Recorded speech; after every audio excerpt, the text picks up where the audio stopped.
कसरे शाही की कुम्मत पर तू शाही है बसेरा कर पहाड़ों की चट्टानों पर। आज आप लोगों के दरमियान में आकर के मुझे खुशी भी हुई, और लेकिन ये इसकी हकीकत है, जहाँ खुशी है आपके दरमियान में आकर के, लेकिन ये अफसोस भी है कि अगर ये विधानसभा का चुनाव हो रहा है तो हमारे लिए कहीं न कहीं ये खुशी की बात तो नहीं कि हमारे सरपरस्त, कौम के रहनुमा, कौम के कायद और सभी धर्मों के लोगों को, जाति बिरादरी, सभी गरीब बड़े मजदूर छोटे लोगों को साथ लेकर के चलने वाले हमारे सरपरस्त आजम खान साहब, जिन्होंने रामपुर की ही सिर्फ आवाम के लिए नहीं बल्कि सभी लोगों के लिए जो एक इतना बड़ा दायरा, जो यूनिवर्सिटी बना करके खड़ी कर दी, जो की अरसों में भी नहीं होती, लेकिन उन्होंने इस चीज को कायम कर करके जो आप लोगों को लिए विकास सिर्फ सरकारी हॉस्पिटल से नहीं होता, जो यूनिवर्सिटी बना करके आप लोगों के लिए दी है, उसके बदले आप लोग भी हकीकत हमेशा से उनका साथ देते आए हैं। लेकिन इस वक्त जो उत्तर प्रदेश की हुकूमत है, ये हिंदुस्तान के अंदर हुकूमत है, ये भारतीय जनता पार्टी आरएसएस के लोग, इन्हें कोई मतलब नहीं कि आपके लोगों के हाथ में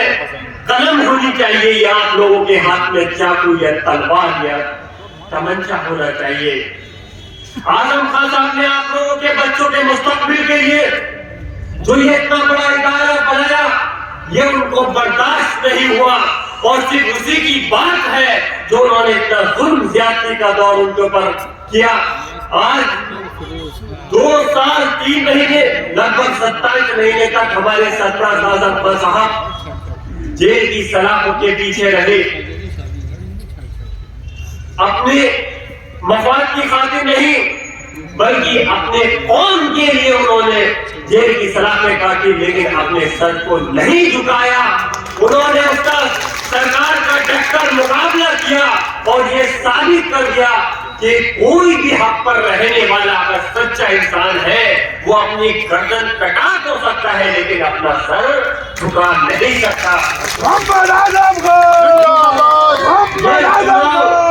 उत्तर प्रदेश के अंदर ये जो रामपुर का खासतौर से चुनाव हो रहा है, याद रखना मेरे बुजुर्ग नौजवान साथियों, इस चुनाव के ऊपर सिर्फ रामपुर की ही नजर नहीं बल्कि पूरे उत्तर प्रदेश और हिंदुस्तान के लोगों की निगाह टिकी हुई है। ये इलेक्शन सिर्फ आसिफ राजा साहब पर नहीं, ये इलेक्शन है जो आजम खान साहब के ऊपर जुल्म ज्यादती हुई है उनका बदला लेने का। ये इलेक्शन है जो यूनिवर्सिटी आप लोगों के लिए बनाई है उसको बचाने का। ये इलेक्शन है आपको अपने बच्चों के मुस्तकबिल को बनाने का। और याद रखिए, आप उस कौम के रहनुमा के साथ है, उस कौम के रहनुमा के कहने पर वोट दे रहे हैं जिन्होंने हमेशा यही सीखा है और सिखाया है, कभी जालिम के आगे झुको नहीं। अपनी बात चाहे वो लोकसभा के अंदर रहे हो या विधानसभा के अंदर रहे हो, अपनी हक बात को उन्होंने हमेशा रामपुर की आवाम को और पूरी कौम सभी धर्मों के लोगों की आवाज को बुलंद रखा है। मेरे बुजुर्ग नौजवान साथियों, वक्त कम है, अभी हमारे रहनुमा भी तशरीफ लाने वाले हैं और की जो मुकर्रर है उनको बोलना है। फिर कभी वक्त मिलेगा तो आपके दरमियान में हाजिर होऊंगा, लेकिन मैं आप लोगों के सामने सिर्फ अगर हाजिर हुआ हूं तो यही गुजारिश और दरख्वास्त लेकर के हाजिर हुआ हूं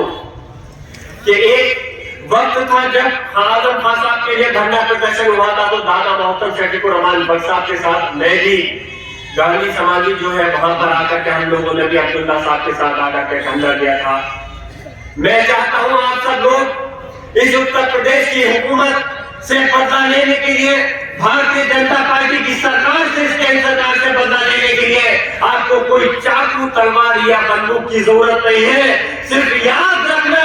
जब 5 तारीख आए और जब वोट डालने का वक्त आए तो सिर्फ इस चीज का ख्याल रखना कि हमें जो अपना वो बदला लेना है अपनी वोट की ताकत से लेना है। और ये यकीनन ये जरूर चाहेंगे कि आपका वोट नहीं पड़ पाए, मगर आप अपने वोट की तादाद इतनी ज्यादा कर देना जिस तरह से आपने अपने रहनुमा भाई को 55,000 वोटों से जिताया था, ये जीत 50,000 के پہنچ جائے لیکن منشا سلاد سے نہیں پہنچی جائے. میں اپنی بات اس چیز کے ساتھ ختم کر رہا ہوں کہ مٹا دو اپنی ہستی کو اگر مرتبہ چاہو, مٹا دو اپنی ہستی کو اگر مرتبہ چاہو, کہ دانا خاک میں مل کر گلے گلزار ہوتا ہے. خدا